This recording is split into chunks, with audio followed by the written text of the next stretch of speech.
All right, hello everyone. Thank you all for coming this evening. My name is Owen Schwagerly, real estate broker with the Schwagerly Real Estate team.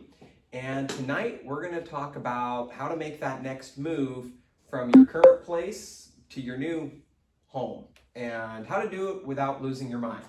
Because it can be really stressful when you have to make a move. And whether you're buying first, selling first, downsizing, or even keeping it as a rental. We're gonna go through all the different strategies that you can use to make that move happen.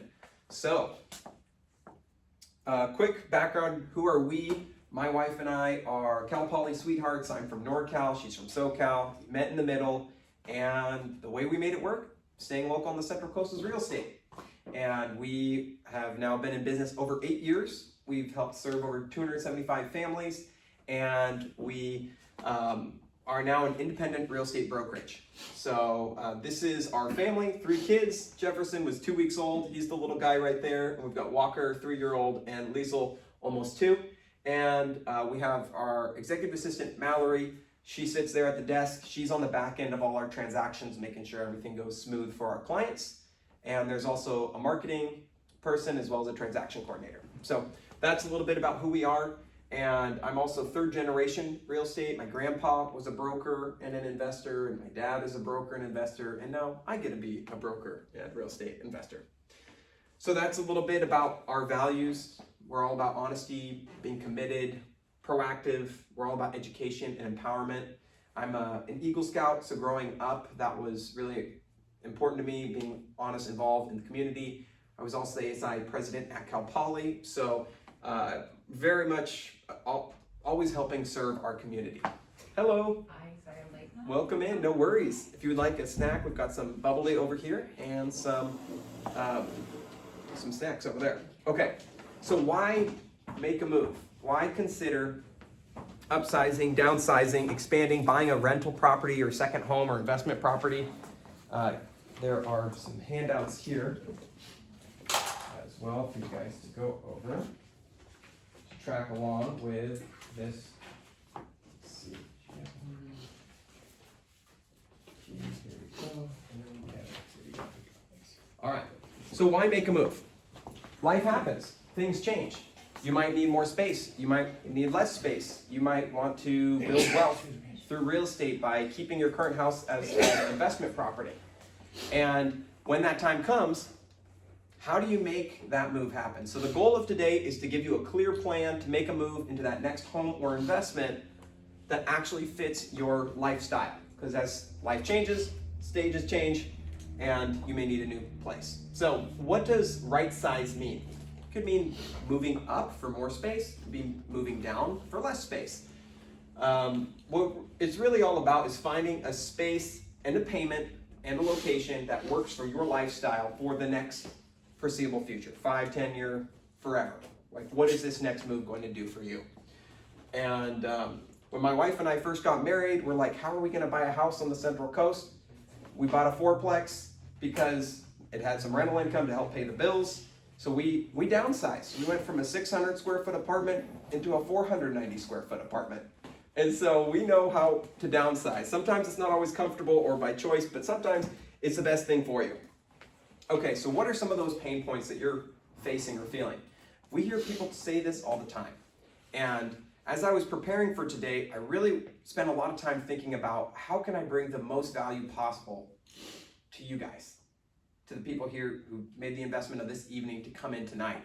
And I was thinking through all those pain points, all those things that you're probably facing.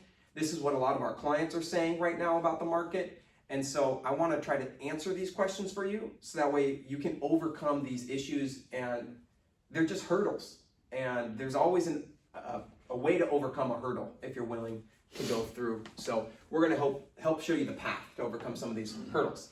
So common pain points that are emotionally based, like I'm overwhelmed, I don't even know where to start. And then you just seize up, you just never make a move, you never do anything. Fear of leaving a low mortgage rate and taking on a higher payment. That's real. It's like, oh my gosh, like I don't want to give up what I have now. This low rate is great. Or worry that you'll sell and then not find anything you'll like. That's another concern. Like, what if I, end up between homes? What if I'm like, homeless? Stress about timing. Like, What if, I sold and I didn't have anywhere to go? Like, these are very real concerns. And then, of course, there's the attachment to your current home, all the memories in it, all the years that you've spent time there. So those are some of those common pain points that we hear. And then there's the financial and practical pain points as well. So there's uncertainty about, what's my house even worth today? I don't want to undersell it. The market's changed so much in the last 5 years. Where's it at today? Not knowing how much you can afford in your next place is another big hurdle and question. Like, I don't want to over leverage myself. I don't want to get in above my skis and fall over. And then there's concerns about higher rates and monthly payments. It's like, that's real, that's tangible. It could be, you could be at like a 2.5% or 3% mortgage rate going to a 6%. And the payment is going to be a lot different. Then there's confusion about taxes, capital gains, property taxes. When you move, like, what happens to that? Then there's the logistics just of decluttering, repairs, getting your home ready if you're actually going to be selling. Okay, so first, clarify your why. So on your worksheets, look in front of you, there is a whole section about why move and what is the reason. Why are you thinking about moving or buying a new place? What's the pain point that you guys are facing? Anyone want to share? Less space, Okay. easier to maintain, payment, taxes, equity. Totally. Thank you, Ken. Anyone else?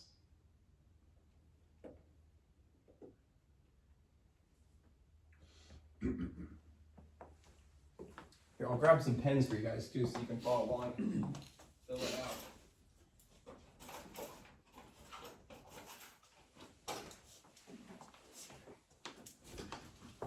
Here, guys, go. Anyone need a pen? No? Oh, There we go. there you go. Cool. All right.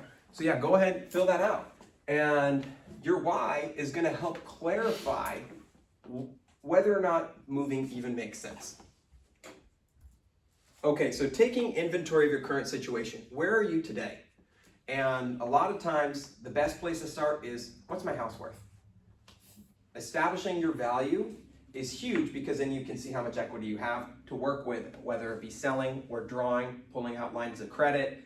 So establishing your equity, that's huge. And then, what's your current payment? And what would you be comfortable with as your next payment? Or can you handle both? Can you float both payments? And then, what's your timeline? When do you ideally want to be in your next home buy? Do you have like a hard stop date? I need to be in by this date? Or not? Or is it more flexible? Can you tolerate a temporary rental? Or double move if needed?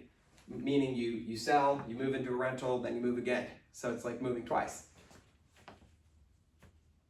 Okay, and then what's that next house look like? What's that next property look like? Maybe you want land. Maybe you want acreage. Maybe you want vacation rental property with vacation rental income. Maybe you want a pool or a location, a zip code, a school district. There's so many reasons to make that move, and you can be overwhelmed with the options. You ever go to Trader Joe's and stand in the cheese aisle? Right? There's so many options. Like, which one do I choose?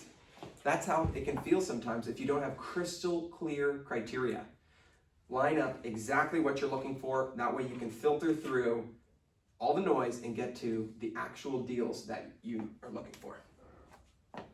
Okay, market outlook 2026. Everyone's wondering, is the market going to crash?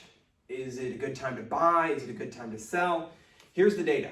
So if you look at just the last 5 years, real estate prices in SLO County, they've kind of flatlined. It's been kind of stagnant. We haven't seen explosive growth, and it's even kind of come down a little bit. But the reality is prices have stabilized. They're stabilizing in a good way, where it's actually getting back to a normal level of appreciation, where it's kind of cooled off because we had insane price growth of multiple, like sometimes double-digit growth from like 2020 to 2022. And so where we are today, prices have leveled out. They're not dropping off the deep end. They're not going up as fast as they were. And price is determined by supply and demand. So you have to look at two sides of the equation. Right here, active listings in SLO County. We normally, before COVID, had about 1,000 to 1,200 housing units for sale at any given time throughout the year. Look what happened during COVID. Supply dropped off a cliff. We were down to like 360 houses in the whole county. There's more than 360 people who want to buy a house in SLO County. Would you agree? Right? And so that's why you saw this insane price growth. It was supply and demand driven. And now, what's interesting is the last 2 years, since rates jumped up from 3 to 7%, you saw that spike in inventory. It's picked up, but it's kind of dropped off. It's gone back up. It's actually coming back down. So, what that means is less options. So it's better for selling because less competition for your house compared to all the other houses out there. Prices have stabilized, and then inventory being low means that if you're selling, that's a good thing. If you're buying, it can be a little bit complicated. So those are still some of the areas we are facing. We're seeing stable prices. Rates have come back down. We're stabilizing around 6%. Kim will touch on this more later. But there is a lot of stability in 2026, which is why the market outlook for this year is much more positive than it has been the last 2 years. So, meaning more people are going to be able to take advantage and make a move and get in. Okay, comfort versus profit. I like to explain it to people this way. You're about to make a move. You need to figure out where on the comfort versus profit scale do I feel comfortable. Meaning, if you want to have more comfort, sometimes it comes at the cost of profit. If you want to have more profit, it comes at the cost of comfort. And we'll break that down in the 5 strategies on how to move from your current house to your new home. And you'll see just what I mean by that. Okay, so here's those 5 strategies. But wait, don't sell your house. If you don't have to sell your house, don't sell your house. And I always like to tell people, like, can you try to make your house your forever house? Is there any way to like make this the sweet spot? Why not renovate versus relocate? There was an AARP study, 75% of seniors in the USA would like to stay in place, meaning they prefer to not have to move. How can I just make my house what I need? Versus actually going through the motions of selling it to find something else. So benefits of that, you could keep your low rate, avoid the moving costs and disruption, and customize your space. Cons, construction stress, temporary displacement, renovation budget overruns. So just use this when you love your location, but the home's layout or condition is the main issue. We have a few clients that we've met with in the past 2 months. They've weighed pros and cons. Okay, renovate my house or not. One client, they got a quote back to make their house the way they wanted it was going to be $700,000. And I'm like, well, if you spend that much on your house, you're not getting that back in your resale value. You might want to just move. That's not going to be worth it. You're going to overbuild for the neighborhood. And another client, same story. Here's what we want, $400,000 to renovate and make it perfect for what they needed in that stage in life. And that just wasn't worth it to them. So we were able to help them find what they needed, which was already good to go. And they didn't have to go through, it was probably going to be a year to 2 to get it built out the way they wanted. So sometimes you can renovate, other times it's better to relocate, and you just want to do the cost benefit analysis, look at your situation and see if it makes sense. Okay, so here's a way to do it. So going back to the profit versus comfort scale, this method of doing it is more profitable, less comfortable. Here's what I mean by that. If you can buy first, you're going to be in a better position where you're not making contingent offers, and which means you have stronger negotiating power. Stronger negotiating power means you can come out ahead financially. The challenge, though, of course, is being able to qualify for 2 mortgages at the same time. You got to qualify for your current house plus your new home. So, any questions on this one? Buy first, sell second.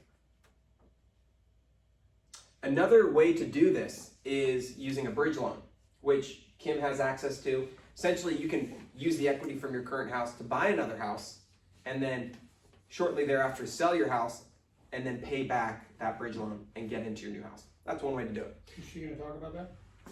Can you talk about Yes, I can. Thank you, Kim. Okay, so buying first, selling second. Okay, so then let's say we want to find a deal. Okay, here's our website, schwegerleteam.com. So I'll just take you there real quick and show you like some of the things our website has. You know, you can search. Let's say you're looking in San Luis Obispo County, and you know you can zoom in. Here's my area. I want to be here. Filters. Let's say, you know, you want it like single level. Okay, let's just dial in all the single levels. Boom. So there's this ability to search and find what you're looking for. Now, another cool feature on our website, we created this resource tab, and there's a purchasing power calculator. So let's say you want to find a house, you know, here's my budget, here's my income, what can I afford, where are those houses located? So this is pretty cool, and it's based on statewide data. So we'll pull it into San Luis Obispo, and then let's say you want to do a 20% down payment, and let's say rates are 6%, and let's say your household income is, I don't know, let's say 180 a year, something like that. Okay, so then this shows your target payment. You can say I want it to be 30% or 35, 40% of my, you know, debt to income. And then it actually shows you the cities where these houses are located. So this is kind of cool. It's like, oh wow, Paso Robles has 57 homes that are in that price bracket. Tascadero 35, Slow 19, Morro Bay 13. Even breaks it down by property type, condo versus single family, and even bed bath count. So this is kind of a cool high level tool we have available on our website if you guys want to check out the Schwegerle team. And then you can also browse and shop for homes on our website as well, which is a great way to find that perfect place. Okay, so back to slideshow. Okay, this is my favorite. I'm a huge fan of this. If you can buy your next house and keep your current house as a rental, this is great. And what I like about this is you're able to build wealth by having a little rental portfolio. Keep that place as, you know, the property grows in value, you're continuing to pay it down, you're not giving up that low rate. Of course, the challenge is qualifying for 2 mortgages, but a benefit, and Kim will talk to this, is the rental income can help you qualify for your next property. So that's huge. I think it's 75% of the rental income will be allowed to qualify you for your next property. So that's a great way to build equity, and you could even use the equity from your current place to get into the next one. For example, Kim and I helped out a client of ours. They were a first-time buyer, VA loan. They bought this house a few years ago. They built up a good chunk of equity. Too small, we need a bigger space. We were able to do a line of credit on their house to pull the equity out and buy another house, and they were able to rent that one out at a certain rental rate to cover the mortgages and help them get into the next space. So that's another strategy if you're trying to keep your property and build a rental portfolio. If you've never rented a property before, don't worry. It's not as bad as they make it sound. My wife and I, our first home was a 4-plex. We managed the property ourselves and continued to do so up until just this last year when we hired a property management company. So if you wanted to manage it yourself, here's a few free tools. Rentometer.com gives you rent estimates. You just type in your address, bed bath count, and boom, you get rent estimates right there where you can say, okay, cool, I could get $3,500 a month for this place, or $4,500 a month for this place. And it's a really cool tool. Highly recommend playing around with Rentometer.com. And then if you're going to go through, like, how do I background check a tenant? How do I make sure that I don't get hosed here? Well, Apartments.com has a free to use property management software for landlords. And what's really cool about that is the tenant pays $29 to Apartments.com one time, and then you get a copy of their background check and their credit check. You don't have to take their money, go to another third party, pay for it, and then have it come back. It's all right there. So I'm a huge fan of this. And then I like that it does automatic rent collection and bank deposits. So it's just wireless transfer, boom, into your bank account every single month. Super simple. Super easy. It even has if like the tenants are, hey, the toilet went out or something, they can put in a service request right there in the platform, so you have a log in one place. So this technology, free to use for landlords, and it works out great. So that's a good tool for y'all to use. And then if you want to learn more about how to manage rentals yourself, my wife and I, we have a podcast and a YouTube channel. You can scan the QR code here and subscribe to our channel. We have a goal of getting to 1,000 subscribers this year. So all the subs help, thank you. And we have a couple different episodes where we do property management overviews. We do like a kind of a role play of a tenant calling in to rent a unit, and Camille and I go back and forth of how to screen a tenant. So there's some good content you can check out on our YouTube channel and on our podcast. And then you can always call us there. That's my number. Okay, selling and buying simultaneously. This is one people are very familiar with. It's the making an offer contingent upon your property selling, and selling your property contingent upon you finding a suitable replacement property. So what you have here is you have two transactions. One, let's say you're listing to sell, and two, your purchase over here. And the way we protect you, they're daisy chained together, meaning if one falls through, you can't move forward with the other, and vice versa. Because we put contingencies in the contract to protect you, giving you the ability to back out. So this is what people think of as, oh, that's how I'm gonna buy my house. That way I make an offer, it's gonna be super easy, super simple, straightforward. The seller is gonna take my offer because my house is amazing and it's gonna sell immediately once I put it on the market, which doesn't always play out the way you would expect. Yes? Could you do a sell and rent simultaneously? Would someone accept that? Like you rent your house back? No, you sell your home based on a contingent of you finding a rental. That's a great question. Okay. I think it may work like that. I'll have to reread the contract, but finding a replacement property is the provision in the seller purchase. Well, it's the seller's purchase of replacement property addendum. So Okay. let me double check on that, Ken, and get back to you. What we could do in that situation is just negotiate to get an extension on the escrow Right. to give you some sort of leeway. Which you thought wasn't really capable, wasn't really available currently, but we'll talk about it later. Yeah, we'll get to that. Okay. And that's actually one of the next slides. So, okay, selling and buying simultaneously. Now remember the comfort versus profit scale we were talking about? This is where people feel the most comfortable, like, ooh, I don't have to list my house until I get a house under contract. And I don't have to buy a house unless my house actually sells. You're comfortable. But think about it on the flip side. If you are a property owner and someone wrote an offer to buy your house and it's contingent on them selling a house and that house isn't on the market yet, what are you going to say? What are you going to think?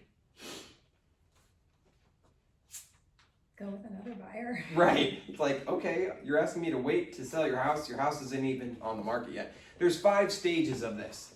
The weakest position to be in is, hey, Mr. Seller, take my offer. My house isn't even on the market yet. Okay, very weak negotiating position to be in because you got no skin in the game. I don't know if your house is even going to sell. So why would I take your offer? A step up is your house is on the market. Okay, cool. I see your house. It looks good. I like the price. I'm thinking as the seller on the other side, you know what? I think that it's worth taking my house off the market for you to get your house sold. It looks good. Or they may say, you're way overpriced. There's no way this thing's selling anytime soon. And then a step up of that is you actually have a buyer in contract. Like a buyer agreed upon price, agreed upon close date. That's much more likely to get your offer accepted on your new house. Good position to be in. A step up of that is actually having the buyer of your house totally releasing all their contingencies, so they're locked in. They're not canceling. They've done due diligence, locked in. So that's 4. And then 5th, the strongest position is your house is already sold. Cash is in the bank. You're a solid, legit buyer. And a seller is going to look favorably on your offer. Any questions about the sell and buy simultaneously situation? Yes. Have you seen people sell successfully and get their price with all these contingencies? Or, I mean, it seems like a bad idea to me. Okay, great. Yes, we've done it before, but here's where the other side will get you.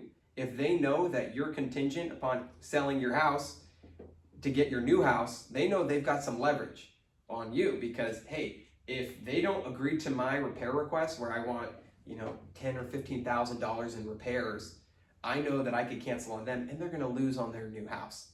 So they know that they have us in a bad position, kind of like backed into a corner. Right. So that's where it seems comfortable, but that's where you give up your profit because you have less negotiating power, less leverage in the transaction, and the buyer has more leverage on you. How often do you see buyers ask for repair credits? Pretty much A lot. all the time. Every transaction. Every transaction. It comes in, the buyer loves the place, it's perfect, especially when there's 6 or 7 offers on it. They're like, I love this spot. And then they come in and they're like, oh, I got my own home inspection and I want this, this, and this. But what we do on our listings is we provide that packet up front of repairs, of home inspections. We disclose and we refer back to it. Well, hey, look, we already disclosed this information to you. Therefore, you have no new material information to make a sound request. Sometimes though, they'll find something new. We didn't catch like a sewer lateral needs to be replaced or some sort of roof leak or something else. But yeah, it's all part. Do you recommend sellers hire a estimator up front to do the estimation, so you know what you've got to fix versus you guys coming in and doing that estimate? We do that on our listing. So we would take that cost on, get our home inspector out there, pest inspector out there.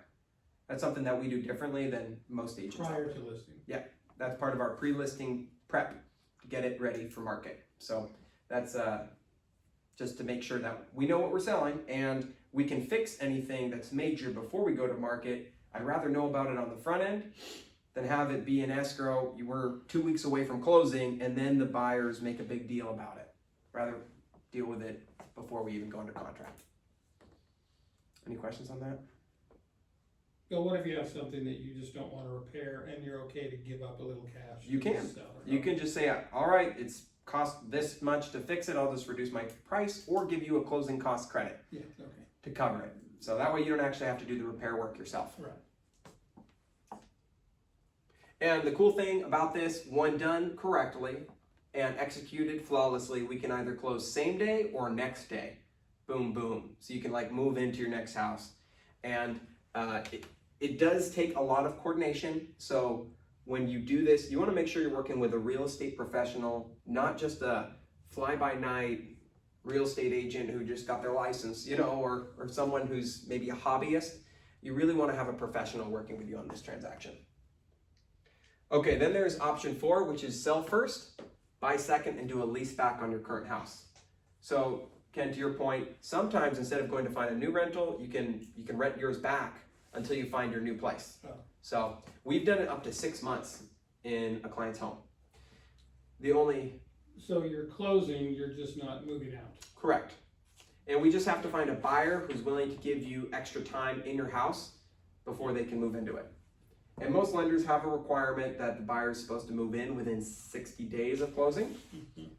But if they're cash or buying it hard money or private money, something like that, they may not need Why to. is that a lender criteria? It depends on how the buyer's financing. So if you're doing an owner-occupied transaction and you're stating that I'm gonna live in this home as my primary residence, they want you to take occupancy within 60 days. Otherwise, it's considered an investment property because you're technically renting it out. So. Okay. So how easy it is to, because this is sort of our situation, we're not sure exactly where we're gonna go, but we wouldn't mind selling and staying there for 3 to 6 months. Yeah. Is that hard to do? It depends on the buyer. I think it depends on the buyer, Okay. for sure. I mean, Yeah. when during COVID, that was a no-brainer because they didn't care whatever they had to do to get the property. You can stay there for free for 6 months. And Yeah. sometimes that was negotiated into the contract. Now I think it's more of a level playing field between buyers and It's an sellers. option to. But Yeah. it's pretty normal, I would say, to negotiate 1 to 2 months rent back. That's seems fairly easy to do. Okay. Yeah. All right, so rent your house back. And then option 5, sell first, buy second, and find temporary housing. So we kind of were sliding down that scale. This is actually a more profitable option, but a less comfortable option because it does require a move twice. It's profitable because you already sold it, you're not dealing with contingencies, 2 escrows going on at the same time where you have less leverage. You're in a stronger position and you have cash in the bank, so you're easier to get approved, easier to get a loan, less likely to fall through. So that's option 5. And that one works, especially if you have family you can live with, or get a rental, a short-term rental or mid-term rental in the meantime. Okay, now de-risking the timing, because people are concerned. Well, if I sell, I don't know if I want to move out right away. That's where we use those contingencies strategically. So, for example, when we list your property for sale, we can put in the contract, when we get an offer from a buyer, the sale of your house is contingent upon you finding a suitable replacement property. Meaning, if we don't find that replacement property, we actually can cancel on the buyer. And we can put in there how much time we have to go and find a new replacement property. The standard is 17 days, that's default in the contract, but we could bump that up to 21 days, 30 days, however much time we think we'd actually need for you to go and find that new property for purchase. And we can even put in there that we would like the option to extend. If we don't find it, we need an extra 21 days if we haven't found it after the initial 21 days, something like that. So that's just a close on the sale, it's not the possible rent back later. Correct. That's a separate issue. Yes, so this is just the contingency from your house, listing it contingent upon buying your new place. And then on the purchase, your purchase is contingent upon this one successfully selling, because if the sale proceeds don't come through, well, hey, I actually can't buy your house. I need the equity to roll it forward. And then consider those rent back, short-term rentals, and I always say just have a plan B, housing backup, just in case things change. You want to be able to negotiate confidently and not be in a real bind. So, okay, now the question, handling the low rate versus the high rate dilemma. It's a real dilemma. And so I like to think about the whole picture. What is this payment and the rate doing for you? What's the lifestyle value of your new home? And what does that look like? And compare your current rent, your current frustrations versus that future payment plus improved lifestyle fit. We had a client who had a property that they had inherited from their parents, 1940s. It was like one of those old barracks. It was like collapsing. It was kind of falling in on itself. It was really a bad situation. And I was like, you guys need to move into something that's more healthy and safe and habitable. And they're like, well, we need to sell and buy simultaneously, and we can't do it without selling first. So we listed their property for sale. It took some time, but we found them a buyer who was going to tear it down and redevelop, build townhomes on this lot. And they were able to, we got them a property actually off market, found them a new house that fit their needs, and there was enough equity from the sale where they could buy it and make that move. It was a really incredible transaction. And what really mattered to them was that lifestyle improvement. Even though they had like no cost because they owned it free and clear, the property tax basis was extremely low, the new place, even though they had to pay more monthly, was worth the enhancement to their quality of life. So I always just advise people to look at the whole picture. Where you're at now, where do you want to be? And then maybe if the payment is still too high, consider a smaller move up or a move down that stays within a comfortable payment. Okay, now Prop 19. How many people know about Prop 19? Anyone? Okay. This is really cool. California, there's a good and bad side of everything, right? But the good side of this is there is a provision where you can transfer your property tax basis as a senior, 55 plus, disabled person, or someone who lost their home to a wildfire up to 3 times. So if you own property for a long time in California, you have the benefit of Prop 13. Your tax basis is low. It's set to 1% of your purchase price, and it increases 2% every year. So it incentivizes you to buy and hold your real estate for longer periods of time. And what that does is it gets a lot of people to be stuck, because if I bought a new house at today's going market value rates, my property tax bill would just be so much higher. So Prop 19 allows people to transfer their property tax basis from their current house to a new residence, and thus you can have significantly less property taxes. So for example, we had a client in Slow. His family had owned their home since the 1920s, and they were paying $800 a year in property taxes, and then he bought a new house in Rigetti Ranch, $900,000 house. He'd be paying $9,000 a year in property tax. We were able to help him transfer that basis of $800 per year to his new house. So he was paying $800 versus $9,000. So really cool provision. If you want more info on that, we have contacts at the county with the specialist who handles the paper trail and recording the deed for your transfer on that. Okay, simplifying the stuff, declutter and prep. We see a lot of homes. Sometimes people have a lot of stuff. And before you list and sell, if you definitely want to get top dollar, you want to make sure you get your house prepped. Have you guys ever seen homes online that look like, what were they thinking? Why they didn't like put the clothes away? You know, it's like, oh my goodness. So we take it seriously. We want to make sure our clients get top dollar for their properties.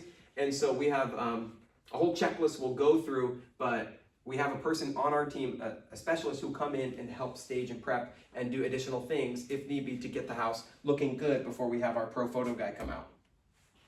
Okay, lender specialist, Kim Rivas, come on I up. have a question. And we'll have So- another little bit. Sorry, Go so ahead. staging, so you would take a look at the home and recommend staging or not staging, based on the front. Yes. How often are you recommending staging?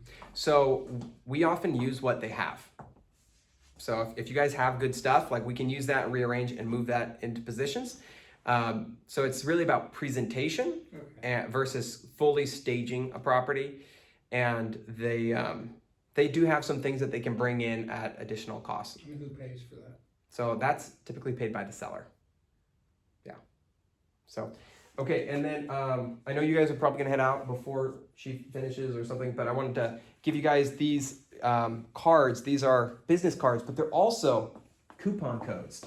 So we partnered with a local cleaning company, Pop Soft Wash, and he does windows and solar panel cleaning. A lot of ads right now. 10% off on your next cleaning if you mention the Schwegerly team.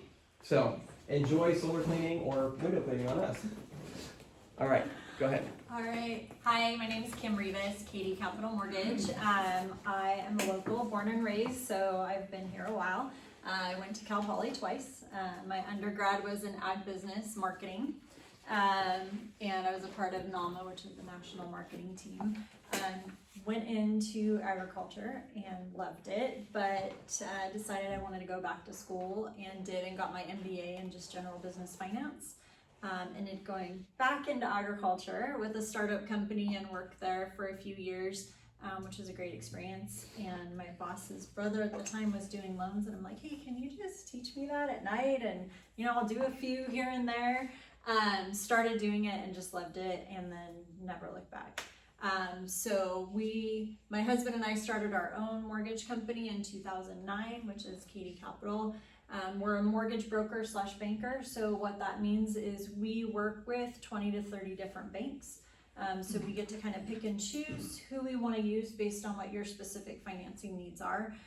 But we fund the majority of our own loans in-house. So we use our own funds to fund loans. It gives us a little more flexibility, a little quicker timing. I like it a lot more than just being a bank. So Owen asked if I would come in and kind of talk about some options. Owen kind of went over what your options are, but how do we actually make that happen? Do I just hit enter? Or Oh, return? yes, the arrow. Okay. The arrow down or side. Mm-hmm. Okay. So the first steps, I always say the first steps. My realtor partner here would probably disagree with me, but if you're thinking about either upsizing, downsizing, buying something else, it's really good to talk to a mortgage broker first. Or second, if you talk to an agent, that's not bad if you already own a home as well, because we'll kind of work in partnership with you. But it's definitely good to talk to someone to see what you can qualify for, see what your options are, see how we actually set it up to make it happen. So when you go talk to an agent, you kind of already know that. Be like, oh yeah, Kim and I talked about that. This is kind of what we want to do. And then the agent and I can partner with you guys to kind of make all those things happen. So we want to see what we can qualify for. Do you need a line of credit for repairs on your current home, or maybe for a down payment?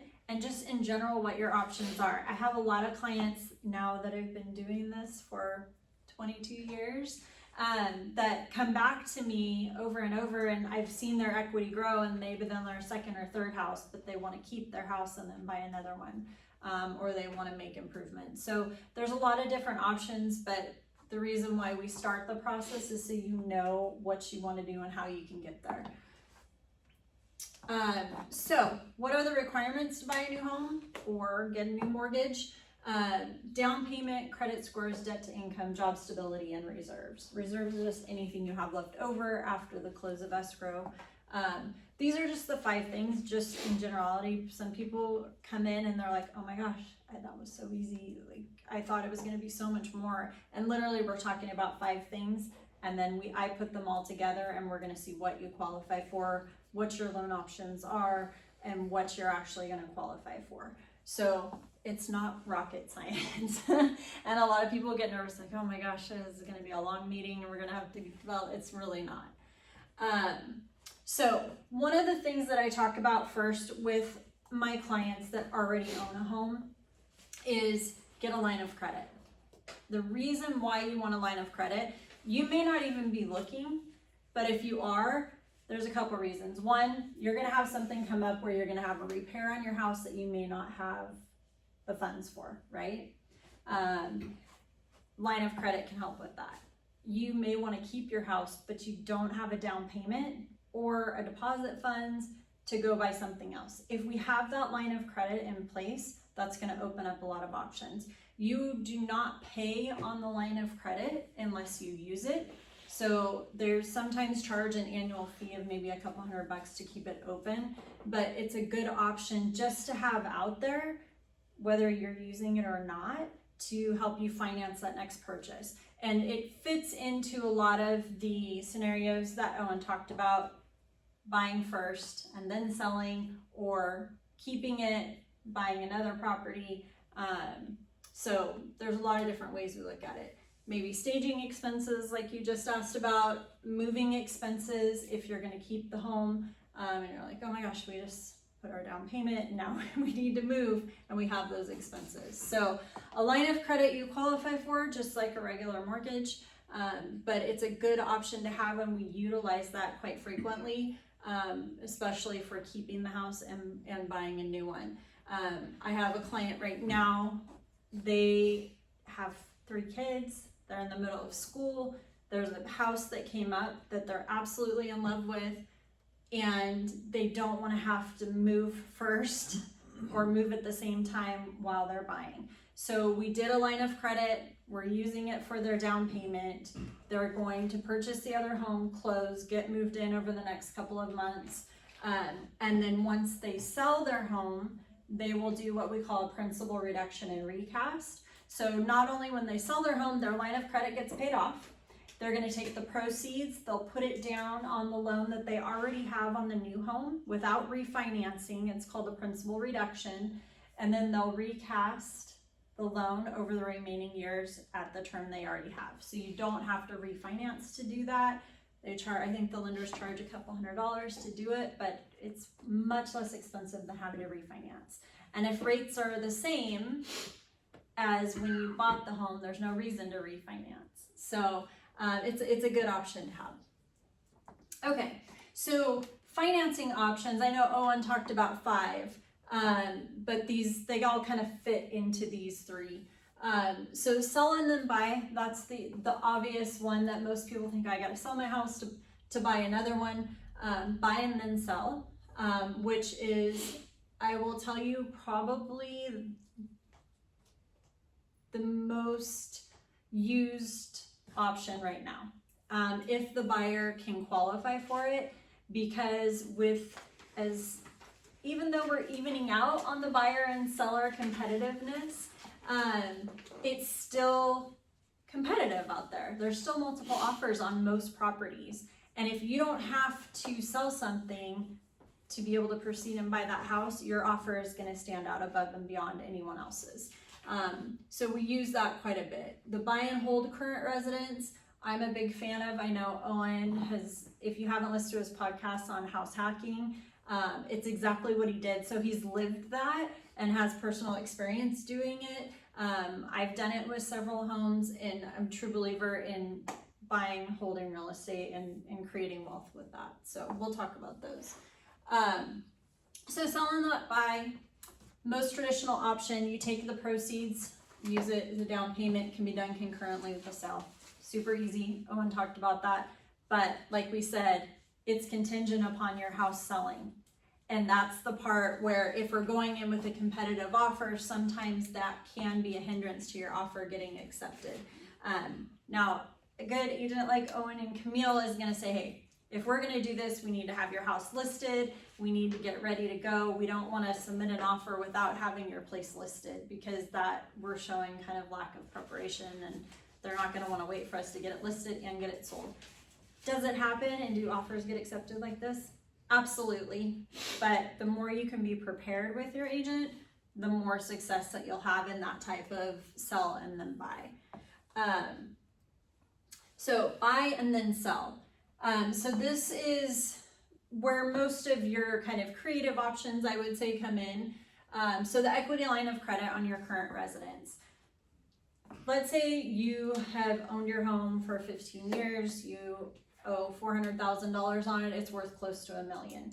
We can get a line of credit up to 90% of the home's value. Okay, so if it's worth $1 million, we could go up to $900,000 in value. That's a $500,000 line of credit. Do we need to do that?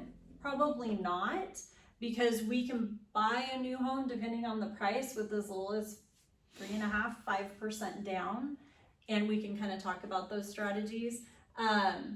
But we'll do a line of credit enough as we need to for the down payment and probably closing costs. And I always work in some reserves, because if you're going to buy a house before you sell yours, you're going to need some time to get it on the market, get moved, and you're going to have a few months of payments while you're waiting for your place to sell. So that's why, again, going back to the equity line of credit, that's one that we probably use the most often. It's the easiest to do, the least expensive, most cost effective. Borrow against your 401k. A lot of people don't know that they can borrow against their 401k for a home purchase, and it's an actual loan to yourself, your own 401k. You're going to pay interest on it, but you're paying the interest back to yourself. And a lot of times the 401ks will actually do up to 15-year terms on those loans. If you're going to buy and then sell, though, you can actually pay that loan off, so you don't have to keep it. And the cool thing about borrowing against your 401k is we don't have to hit you with the payment to qualify, because it's your money and you're paying yourself back. So that's a great option. Anybody here work for PG&E? No? Okay. PG&E has a great 401k plan, and I work with a lot of PG&E employees. They have a great 401k where they are able to borrow and pay back, and it works consistently well to purchase a new home. Gift funds. Okay, not everybody has availability to gift funds, but gift funds, depending on the type of loan, usually come from family, which is the most common one. But let's say mom and dad have a couple $100,000 and you're like, hey, we're gonna buy a house, but we don't want to sell ours first and then move. A lot of times we have from family that will gift the funds and then they pay them back. We call it a gift. But whatever they do afterwards, if they want to pay them back, they can. I have a client right now where that's the case. They don't want to have to sell their place first. Again, they have kids and they don't want to move, and so the parents are gifting them the funds, and then when they sell, they'll just pay that back. But it allows them to get in with the loan that they want without having to do a line of credit or borrow against 401k or any of those other options. I'm gonna skip the bridge loan for a minute. I know you had a question on that. The 80-10-10, that's just putting 10% down. We can do a first and a second on the new purchase. And then if you're planning on selling, we just pay off that second afterwards, so you end up with the 80% loan that you want. I've done them where it's 60-30-10, meaning your first loan is 60%. I've done it 75. We try to make that loan here whatever you want it to be afterwards. So after you sell your place and you're gonna pay it off, then we just pay off the line of credit, and there's no recast. You just end up with one loan, and you have a line of credit that you can use. You don't have to close it. It just sits there in case you need it. So the bridge loan, we've done quite a few bridge loans. Bridge loans are very specific for, or I want to say very specific for a certain type of transaction. You have to have quite a bit of equity in a property to be able to do a bridge loan, depending on the price of the new property. So essentially what they do is they're going to take the loan that you currently have and the price of the new property, and that's your new loan.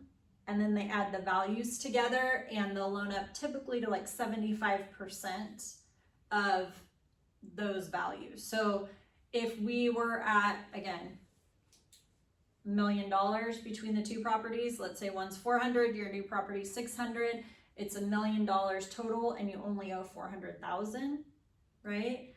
Or let's say you only need 400,000 for both properties.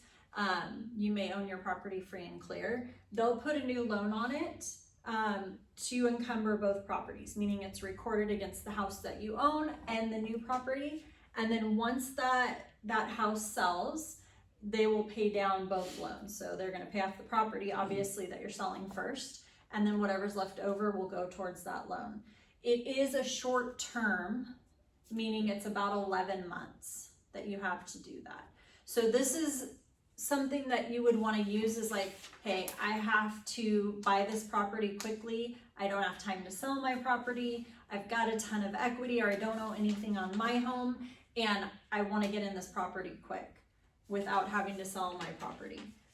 That's what a bridge loan is good for. The downside to a bridge loan is they are fairly expensive. They cost a couple of points, and points are percentages of the loan amount. So if it's a $1 million loan amount between the two, you're paying $20,000+ in fees for the bridge loan. And that's how they make their money, because it is such a short-term loan. They typically are interest only, so usually for 11 months. You can pay them off sooner. There's no prepayment penalties. None of the bridge loans that we do have prepayment penalties.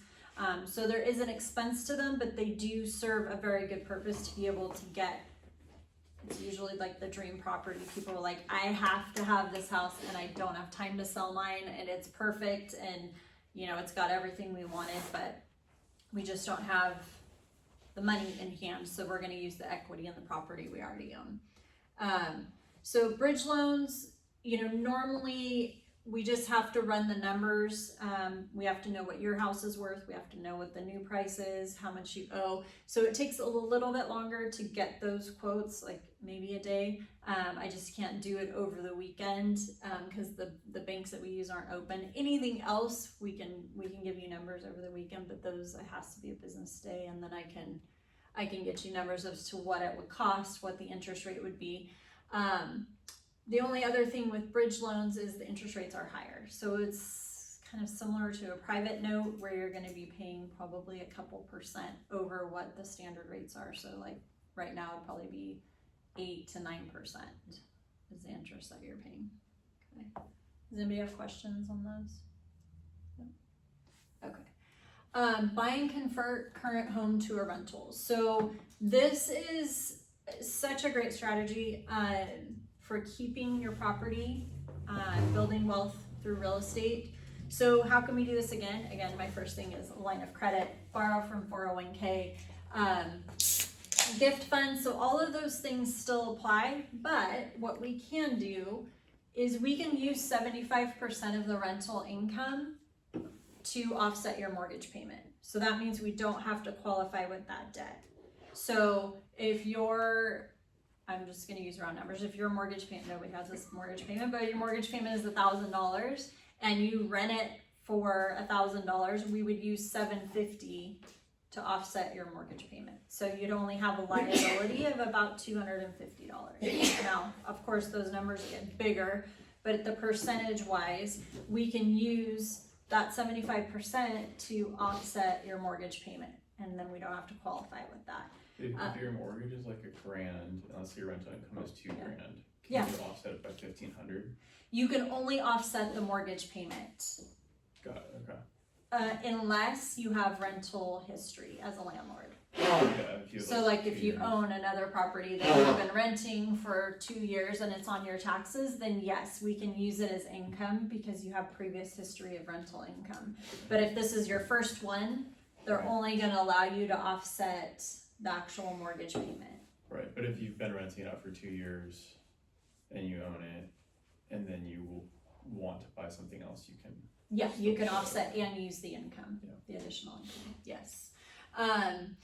So in order to do that, there's a couple of different ways. You have to have a rental agreement, a lease agreement that's signed, the first month's rent and deposit.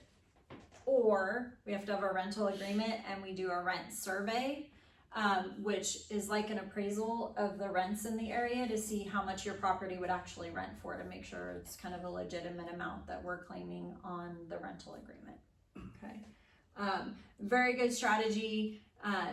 And on a new property, again, you don't have to have 20% down or 30% down. You can get in with as little as, 3 if you're another first-time home buyer, which you guys may apply to you. If you're not, then 5% down would be a good option. There is 3.5% if it's FHA, but if it's in the same commutable distance, you can't use the rents to offset it. So, but anyway, this is a very good option. So there are a lot of creative ways besides just kind of those ones listed, but it's really dependent upon what your numbers are. Meaning what you qualify for, what's your position on your current mortgage, what you can rent the property out for. If the property on the new that you're purchasing new may have an ADU, we can actually use that rental income to qualify. So there's a lot of different options, but it's just good to kind of sit down and figure out where you're at, number one, and then what tools can we use to get you into the next property. Sweet. Anybody have questions? There's a few more slides actually. Oh, Okay. right. Okay, so next, the slide is about building your team. So where do you take it from here? Well, you want to make sure you have a team in place. So number one, your real estate advisor to coordinate pricing, timing, strategy, your lender to map out your payment scenarios, your tax financial planner to figure out what the tax implications cost for your capital gains tax, and then movers, organizers, contractors. And that's our team. We have vendors in place. So building a right-sized team, a little bit about us if you were interested in learning more about the Schwegerly Real Estate Team. We're a full-service real estate team. We do have guides for buying and selling homes for free. There's PDFs on our website under the resource tab on the Schwegerly team. So you can go there and get access to your guide to selling real estate. It's got everything in there that we do. It has a house prep tips checklist.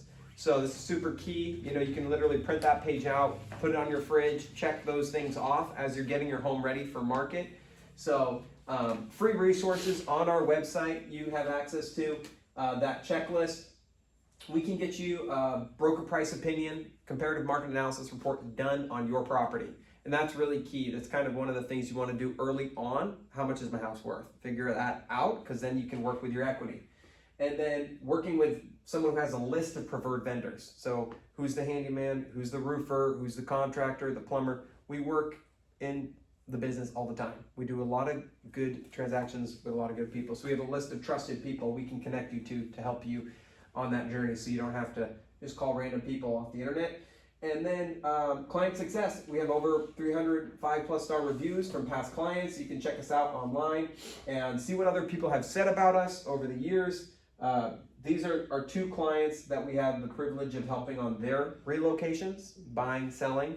For the Litweilers, they had to sell and buy, and then they relocated, and and then one more buy and sell at the same time. So if you are interested in learning more, next step I would say is just set up a time to do a personal consultation where we can sit down and have a strategy session to chat with you about your goal.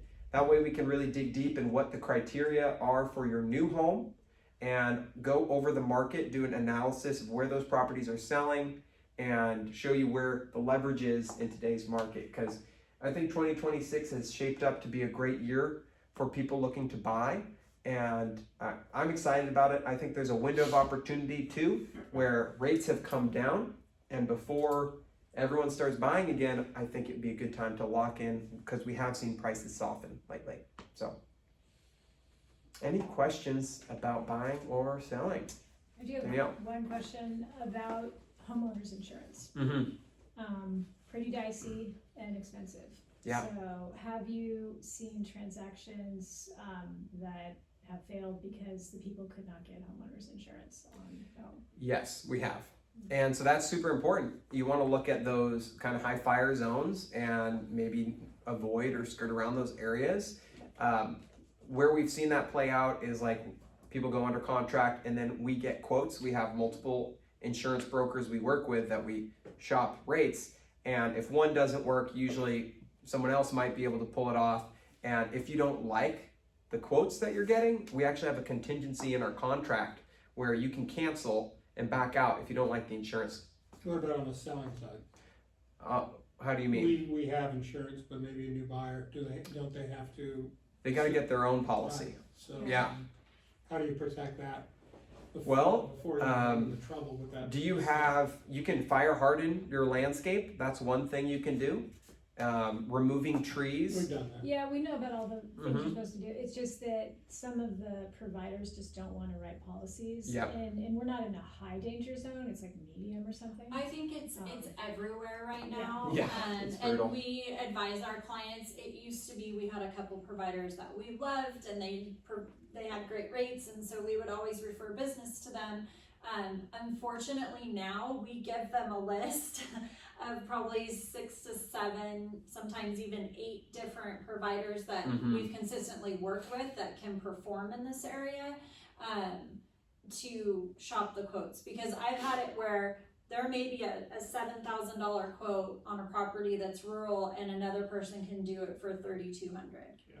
So it's more important than ever that the buyer shop the quote, but they had, CAR did put in the contract that contingency for them. They only have a certain amount of time to shop that out and accept it. Yeah. And then, until they can back out for not being able to get insurance or insurance they like. There's usually a provider, it's just depending if they like the price that they want.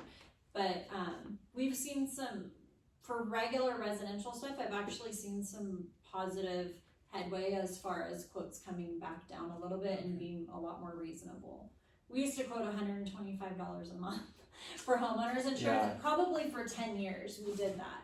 And it's only been in the last 3 to 4 that we've really, it's probably tripled. But so it is getting a little bit more competitive again back in the insurance kind of realm. But yeah, they definitely just have to shop it out between multiple carriers. Yeah, and that's something we do. As soon as we go under contract, we email our clients, the buyers in the transaction. Here's a list of some of the insurance people we recommend. Kim's team, they've got some great people, and it's really just like finding who's the best. And I'll look, when the clients are saying, hey, we want to look at this property where we want to make an offer, I'll look up the address, and if I see it's in a high fire, say, start making calls now. Because before you even get into contract, you're going to want to know. Yeah. At least have a good idea. We gotta go. All right. I'll Thanks, call Ken, Danielle. you. Good to meet y'all. I call you. Yeah, we'll chat. Thank you so much, Kim. You're welcome. Have a good night. Any other questions, y'all? Well, enjoy that, the printout, and fill it out, and then, if you guys want to chat more, we'll connect again. Thank you. Thank you all for being here. Guys.